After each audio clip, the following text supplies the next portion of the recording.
Ceci est un livre audio autogénéré par Google. Première partie. Le FDERALISME fiscal.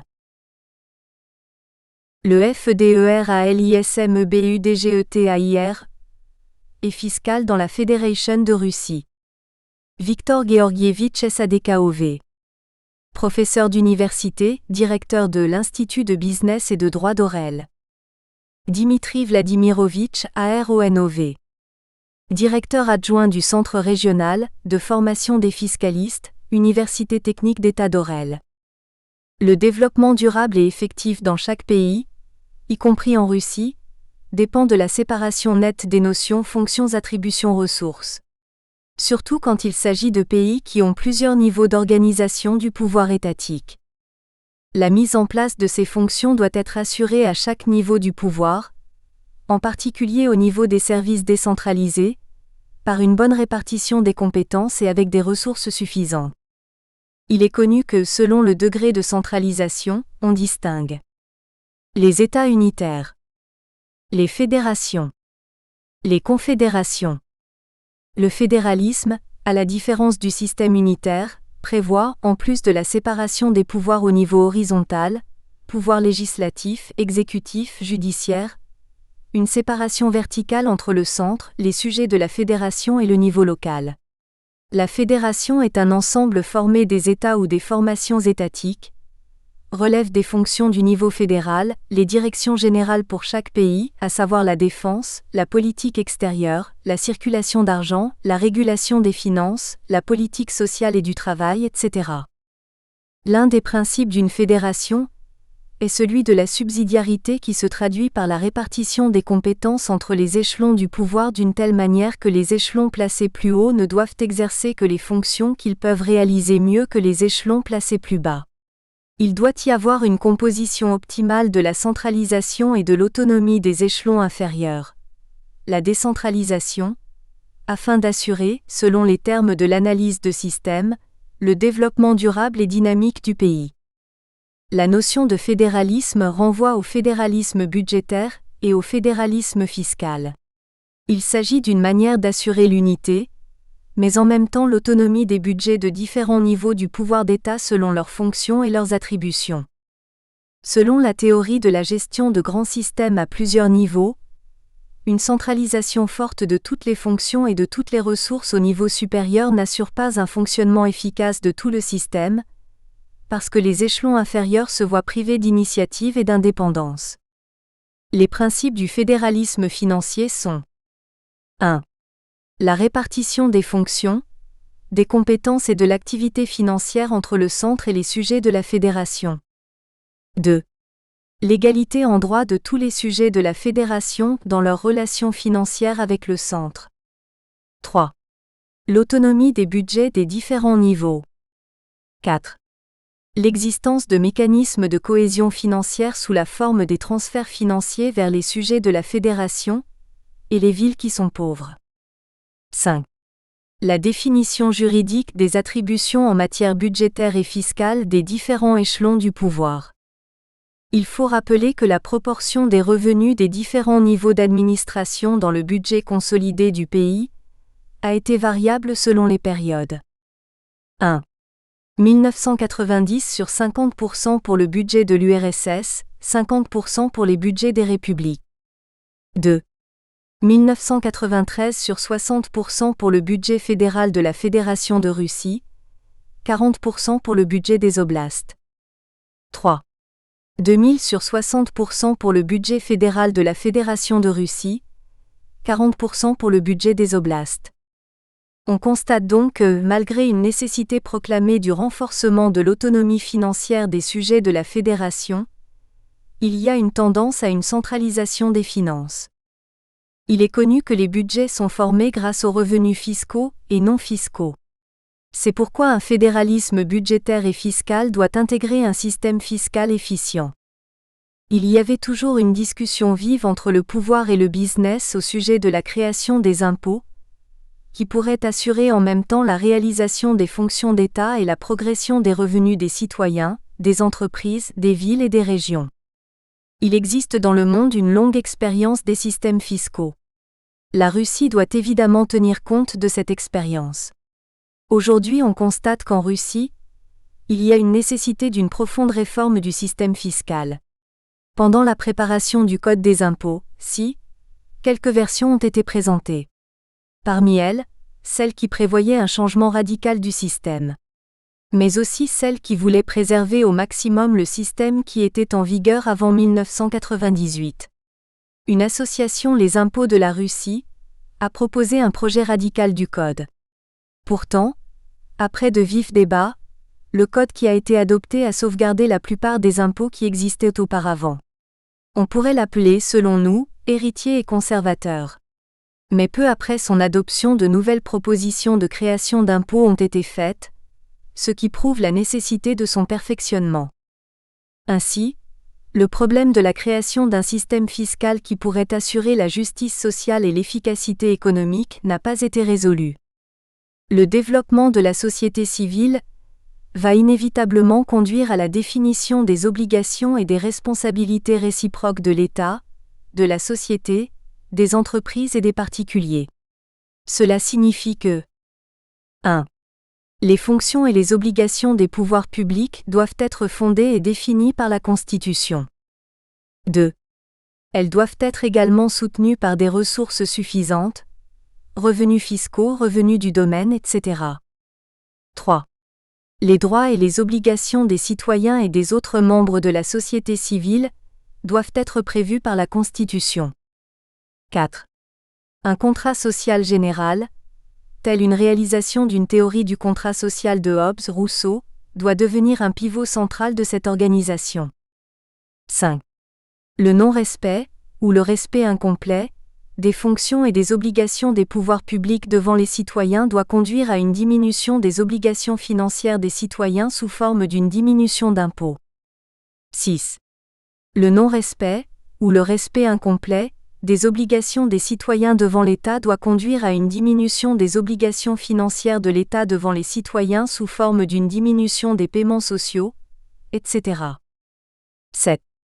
Les points clés du contrat social général font partie intégrale de la Constitution et doivent être inclus dans le passeport du citoyen, avec la réglementation des obligations, des droits et de la responsabilité des parties, du citoyen et de l'État.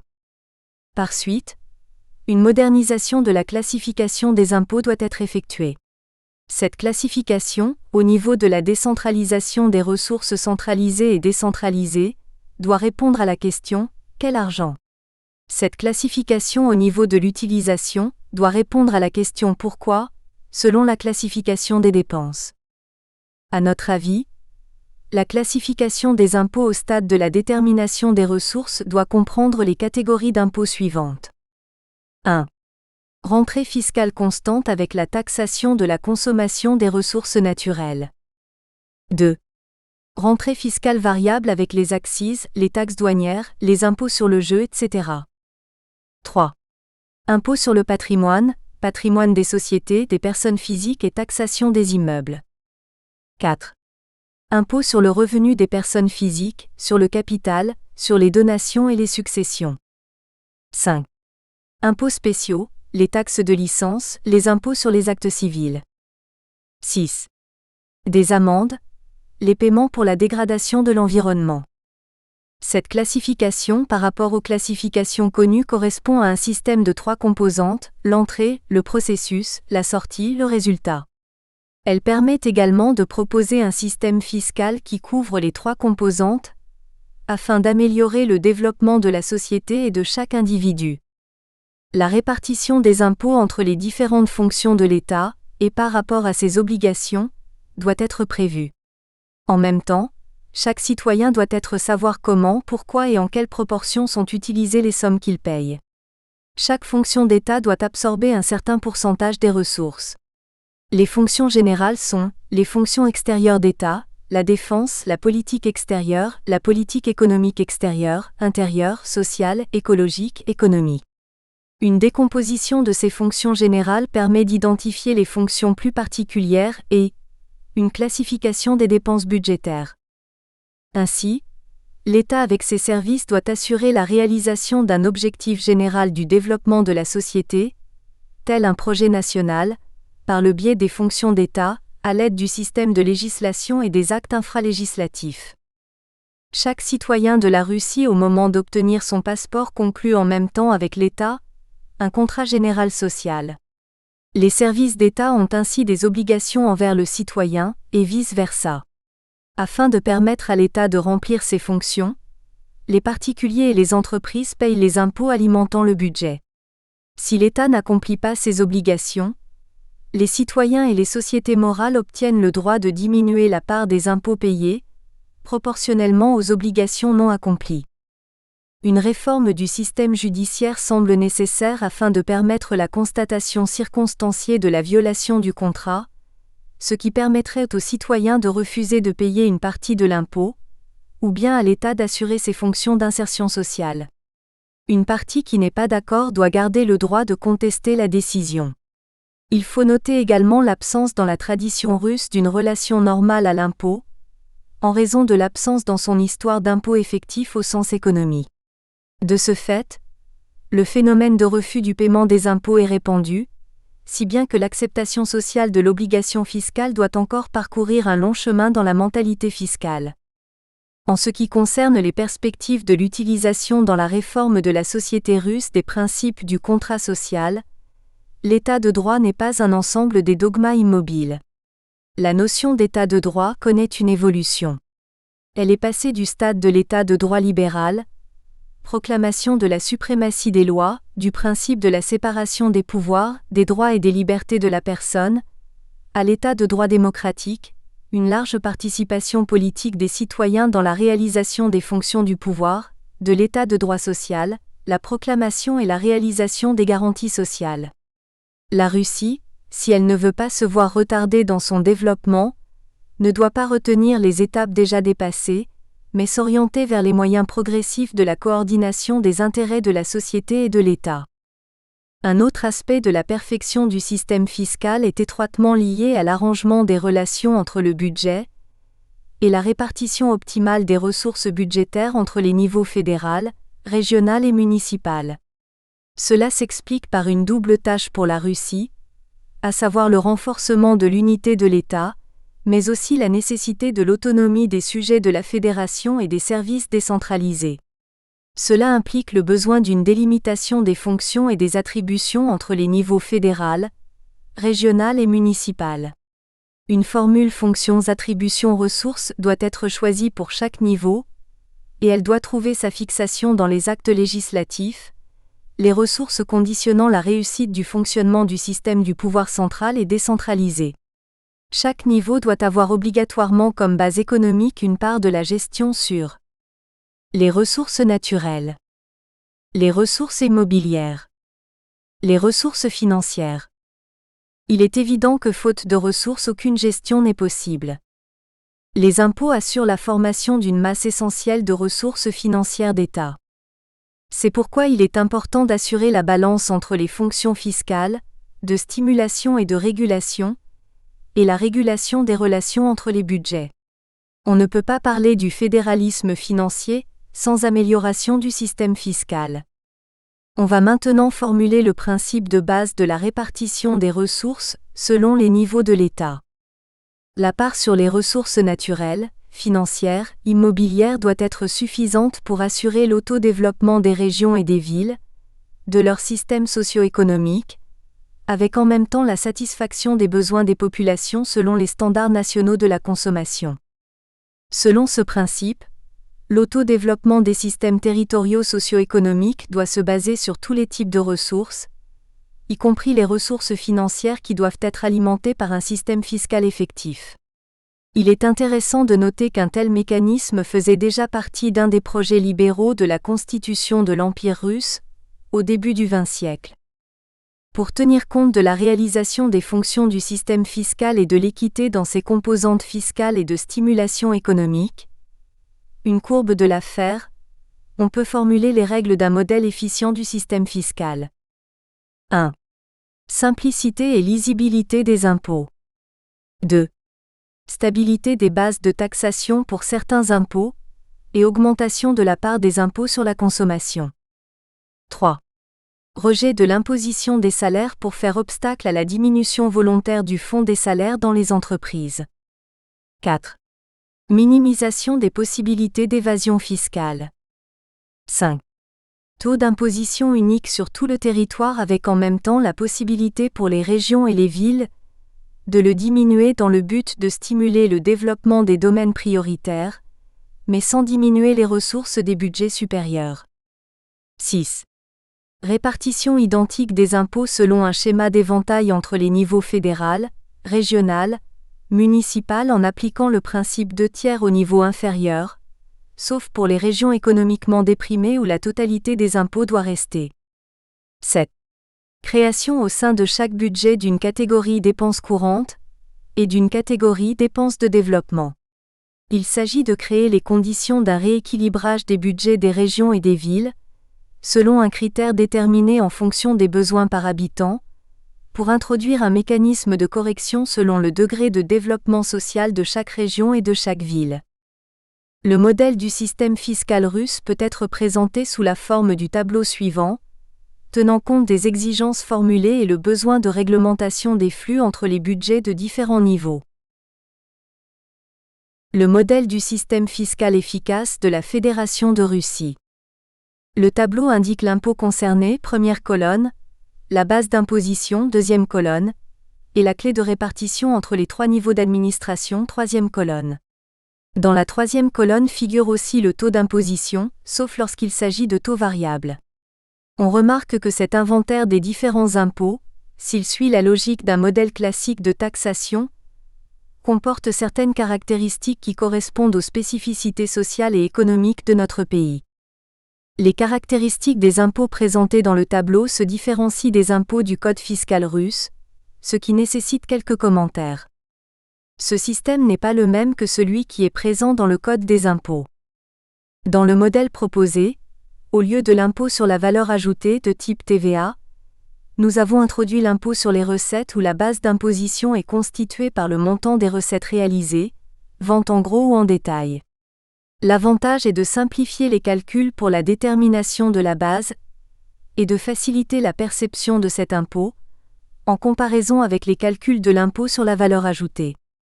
Dans le modèle proposé, au lieu de l'impôt sur le bénéfice des entreprises, on a introduit un procédé de taxation de la non-utilisation des réserves de bénéfices des entreprises.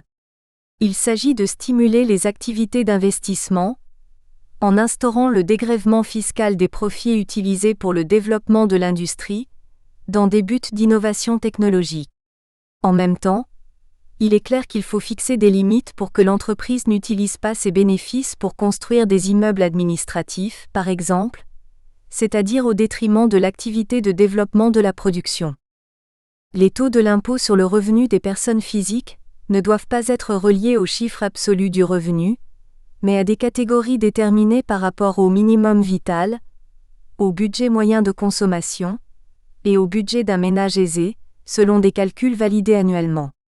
Les revenus au-dessous du minimum vital seront imposés selon le taux minimal de 10%. Les revenus se trouvant entre le minimum et le budget moyen de consommation seront imposés selon des tranches de taux de 10 à 20%. Les revenus situés entre le niveau du budget normal de consommation et le niveau du budget d'un ménage aisé seront imposés selon des taux allant de 21 à 30%. Les revenus au-dessus du budget d'un ménage aisé seront imposés selon le taux de 35%. Cette approche de la taxation du revenu des personnes physiques est justifiée par la dynamique très sensible de l'économie russe dont les aléas impliquent de ne pas s'en tenir au montant absolu du revenu, mais de moduler les taux de l'impôt sur le revenu selon le montant annuel du minimum vital, du budget moyen de consommation et du budget d'un ménage aisé. La révision annuelle des taux d'impôt sur le revenu en fonction de ces ratios apparaît comme une nécessité économique et sociale, d'autant que la détermination du minimum vital nécessaire et du budget moyen de consommation doit servir de base pour la politique sociale de l'État.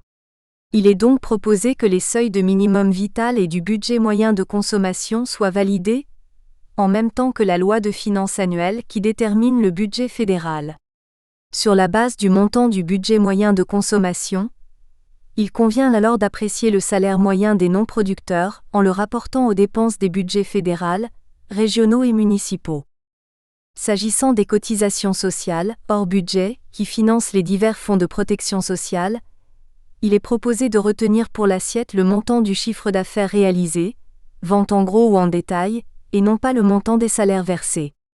Les taux d'imposition pourraient être ainsi divisés par 3, puisque la base taxable, constituée par le montant des recettes, augmentera fortement. De ce fait, le montant des taux d'imposition, dépendant du volume des ventes, pourrait être fixé à 10% ou 12% au maximum. Il est à noter que les taux proposés ici résultent d'un calcul réalisé à partir des données statistiques disponibles. Par rapport aux droits de douane, il faut simplement souligner que l'activité de l'économie extérieure concerne aussi bien le centre fédéral que les sujets de la fédération, ce qui justifie un partage des recettes douanières entre tous les niveaux d'administration. L'impôt pour le soutien des régions en déclin, c'est-à-dire les régions qui font face à des difficultés économiques et sociales importantes, est fixé à 5% du volume des ventes. La totalité du produit de cet impôt doit bénéficier au budget fédéral pour alimenter le fonds de soutien aux régions en déclin, qui permet de verser les subventions nécessaires. De même, l'impôt pour le soutien des municipalités en difficulté doit être attribué au Fonds régional de soutien des collectivités locales, fonds qui relève du budget régional. Les ressources tirées de ces impôts permettront de diminuer les montants des subventions qui sont actuellement accordées respectivement par l'État fédéral et les régions, pour soutenir les administrations de l'échelon inférieur, incapables d'assurer leur mission faute de ressources. Il est important de souligner enfin que ces impôts sont les seuls à ne pas être partagés entre les 3 niveaux de l'État fédéral, et que les entreprises situées dans les territoires en récession seront exonérées de ces impôts. Les impôts sur les ressources naturelles sont attachés au niveau régional et municipal qui en déterminent l'utilisation, même si en pratique ces impôts relèvent surtout du niveau municipal. Ici, le partage des recettes fiscales tirées de la taxation de l'utilisation des ressources naturelles doit respecter la règle indiquée plus haut qui conduit à attribuer les 2/3 au niveau le plus bas, ici l'échelon municipal. Il faut souligner que le schéma proposé pour la répartition des impôts entre les niveaux fédéral, régional et municipal conduirait à diminuer le nombre de régions qui sont actuellement classées en déclin d'après le revenu fiscal. Il faut savoir en effet que dans le système en vigueur, 15 régions seulement sont contributrices pour les autres régions en récession.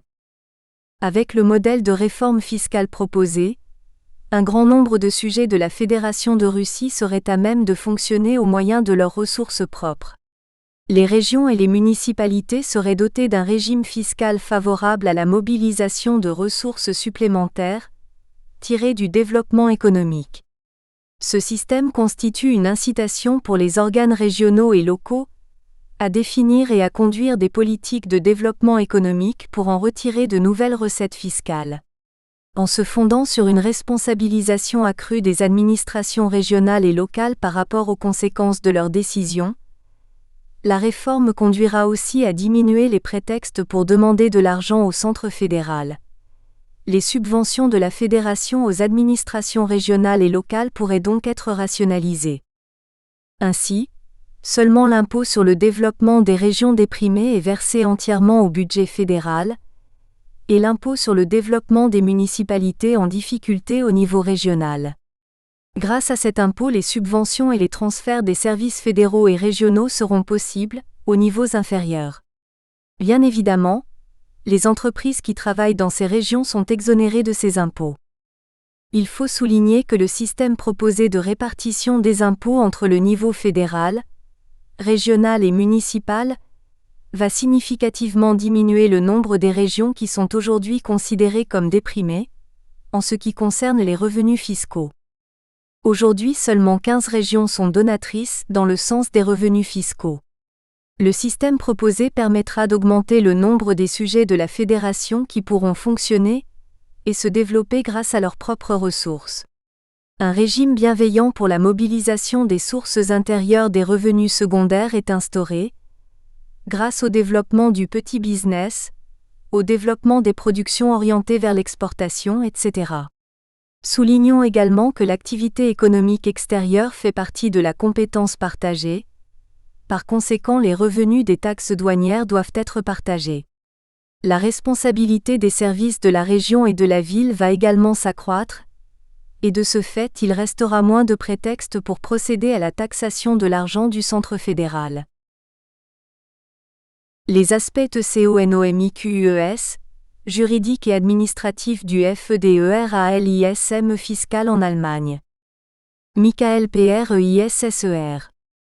Professeur à l'Université de Lüneburg. Introduction. Dans sa contribution intitulée « Essai de sociologie de la réforme fiscale », dans le présent ouvrage, Marc Leroy introduit à partir de la sociologie fiscale, 3 nouvelles fonctions pour étudier le système fiscal. La fonction sociale, la fonction politique et la fonction territoriale. La 3e fonction dont s'occupe l'auteur intervient dans 3 usages. 1. Pour appliquer géographiquement l'impôt au moyen de la territorialité de l'impôt. 2. Pour connaître des inégalités territoriales de la taxation et 3. Pour traiter plus favorablement les territoires fragiles. Ces 3 aspects apparaissent dans le débat allemand concernant le fédéralisme fiscal. On pourrait donc écrire que la sociologie fiscale française apporte des arguments à une discussion typiquement allemande. Ainsi, le système politique fédéral d'Allemagne prendrait en compte des résultats d'une discipline scientifique actuellement portée par un pays centralisé. Après la révolution pacifique dans les années 89-90 du siècle dernier, la seule révolution dans l'histoire allemande sauf 1848, le gouvernement de Bonn, Berlin, ne sut égaliser les différences énormes entre l'Est et l'Ouest que par un surplus de taxation de 5,5% que les Allemands nomment « Solidaritätszuschlag ». Tous les contribuables doivent payer un surplus de 5,5% sur leur impôt sur le revenu, qu'ils soient des personnes physiques ou des personnes morales. Cette taxe supplémentaire n'a pour fonction que de soutenir les nouveaux Länder dans leurs efforts de développement économique. Sur le plan de la doctrine juridique, la discussion du fédéralisme fiscal en Allemagne se divise en 3 aspects. La répartition des compétences en matière fiscale. La répartition des compétences en matière budgétaire et l'administration des impôts. Sur le plan politique, on ne doit pas oublier que le fédéralisme fiscal n'est qu'un élément parmi d'autres du fédéralisme politique, mais il faut ajouter un élément très important. Enfin, l'idée du fédéralisme fixé dans la Constitution, confère art. 20 GG, est accompagnée de la souveraineté des communes, confère art. 28 GG. Ce sont ces 2 éléments territoriaux qui déterminent la discussion du fédéralisme en général et du fédéralisme fiscal proprement dit. Le Bund, les Länder et les communes se retrouvent dans un cadre constitutionnel équilibré avec un léger avantage, au niveau de l'initiative, pour le Bund. Les collectivités territoriales ont leurs propres tâches et leurs responsabilités particulières qu'on peut désigner comme suit. De ce point de vue, on pourrait caractériser la Constitution allemande comme un système horizontal où le pouvoir public est divisé en 3 collectivités. Un équilibre du pouvoir public territorial, a balance of territorial power. C'est donc dans ce cadre que le fédéralisme fiscal prend sa place. La LEGISLATION fiscale. D'après les articles 105 et suivants GG, le pouvoir législatif est attribué en matière fiscale au Bund et aux Länder. Les communes interviennent surtout dans le cadre des lois élaborées par les Länder. Comme le montre notre analyse, c'est en fait le Bund qui prédomine sur le plan législatif. Le pouvoir législatif du Bund, Berlin. Sur le plan de la législation, la Constitution allemande connaît un système à 2 branches. La première branche, c'est la compétence exclusive. La seconde branche, c'est la compétence concurrentielle. Une matière qui appartient à la compétence exclusive n'est réglée que par l'autorité prévue, tandis que la matière concurrentielle suit le principe « prior in tempore quotior in jure ». Tant que le Bund se tait, les Länder peuvent prendre l'initiative. Ce tableau presque statistique doit être expliqué de manière plus détaillée. Tandis que les douanes aujourd'hui ne jouent un rôle qu'envers les États tiers, des nations en dehors de l'Union européenne, les monopoles fiscaux allemands sont réduits au monopole de l'eau-de-vie. Il s'ensuit que c'est dans le secteur concurrentiel que le Bund va exercer son droit de faire des lois. Ici, compétence concurrentielle, il y a des particularités. 1. Ces lois dépendent de l'approbation du Bundesrat alors que le rendement des taux appartient aussi aux Länder ou aux communes. 2. Si le Bundesrat intervient ou rejette l'initiative du Bundestag, c'est à la commission de conciliation de décider.